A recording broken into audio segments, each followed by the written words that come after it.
Say the Southland woman is mentally ill. Prosecutors say she is a cold-blooded killer. Hear both sides and decide for yourself. The Southland woman is at the center of a legal debate. It is one with life or death consequences. She is accused of capital murder, and if doctors decide she is fit to stand trial, she may face the death penalty. But is she mentally ill or is she a killer? Pat Harvey has our up-close look. If they get a conviction, it's possible that this young woman could be executed, even though it's without a doubt she's mentally ill and is in a hospital today. She may look like a young, beautiful, and healthy woman, but Marie West's husband claims behind these eyes lives a severely disturbed, mentally ill woman. She's the most beautiful, kind, loving person in the world. I didn't marry a murderer. But prosecutors charge this is not the smile of a loving wife, but rather a cold and calculating killer. September 1st, 2000, allegedly uttering anti-Latino slurs, witnesses tell police this 37-year-old Hermosa Beach woman repeatedly ran over 65-year-old Jesus Plasencia, a Van Nuys restaurant employee.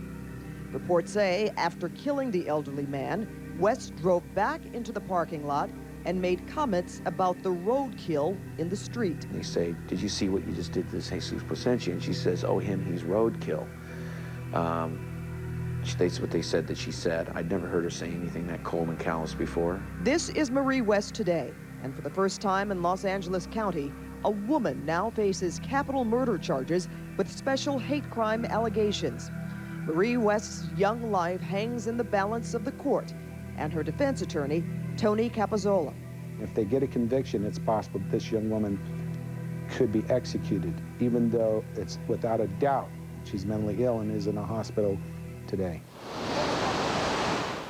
2 years after the crime, husband Al Bowman says his family's world has come crashing down, but continues to stand behind his wife's innocence as she awaits trial at Patton State Hospital. If you're going to say whose fault is it, okay, it's either God's fault for making her genetically defective at the time of birth, or it's the doctor's fault for mixing and matching these medications.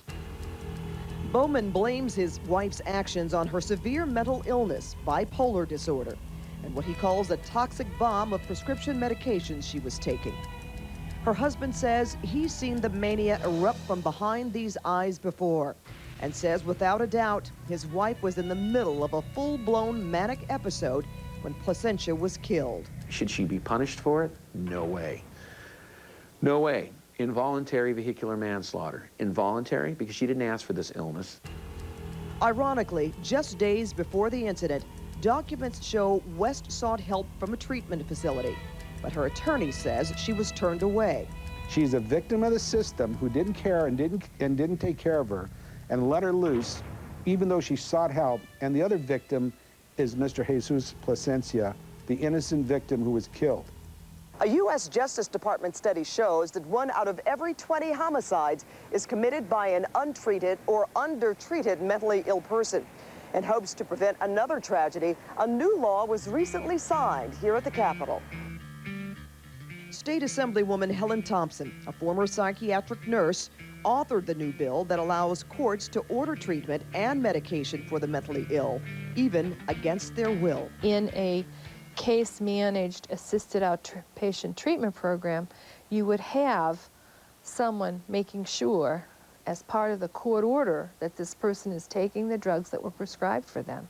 Dubbed Laura's Law, after a 19-year-old high school valedictorian was gunned down by a mentally ill man on a shooting rampage after he refused to accept treatment and medication for his illness. What we do know, though, is when people are paranoid, when they are severely mentally ill, and when they are not in treatment and they're not on medication, they often self-medicate. And when they do that, there is a higher incidence of violence, and the studies all show that. Unfortunately, in Marie West's case, the law is too late. Had it been in effect September 1st, 2000, this wouldn't have happened. Alleluia, alleluia. As friends grieve the loss of Jesus Plasencia, they refuse to blame his death on an illness, but rather the person it lives within, and say they are outraged psychology may be used as a defense or excuse. She should have been more responsible.